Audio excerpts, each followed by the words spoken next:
Today we're making the easiest deep dish crockpot pizza, no oven needed.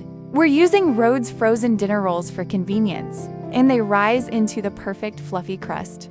It's simple, cozy, and perfect for busy days, or whenever you just don't feel like turning in the oven. We'll need 12 to 14 Rhodes frozen dinner rolls, depending on how thick you want your pizza crust. Generously spread olive oil on the bottom of your crockpot. Arrange the frozen rolls inside, leaving a little space between each one. Cover and set the crockpot on warm for about 2 hours, or until the rolls double in size. In a small bowl, add 1/2 stick melted unsalted butter, 2 teaspoons minced garlic, a pinch of sea salt, and 1 teaspoon Italian herbs. Give it a quick mix. After 2 hours on warm, the rolls had doubled beautifully. Drizzle 1/4 cup olive oil over the dough. Then use your fingers to gently press it down to form the crust. Sprinkle 1 tablespoon chopped rosemary on top.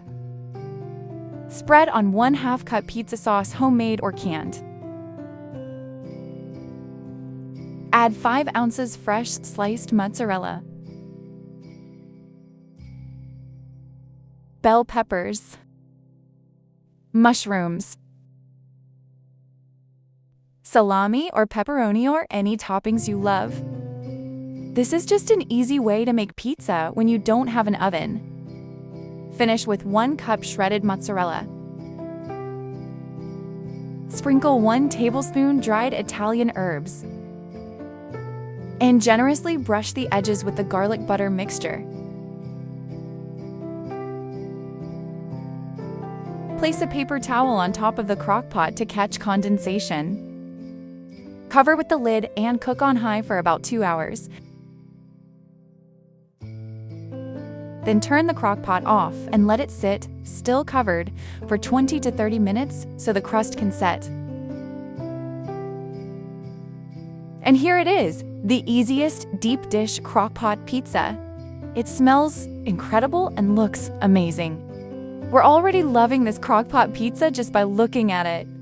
The crust comes out beautifully golden and fluffy around the edges, exactly how a deep dish should look. When you don't have an oven, or when you're having a lazy day and don't feel like cooking much, this method is a lifesaver. It's simple, hands-off, and turns out so delicious and comforting. Thank you for watching. Let me know if you try this and how it turns out. And as always, keep tasting the world one bite at a time. See you tomorrow, and happy holidays!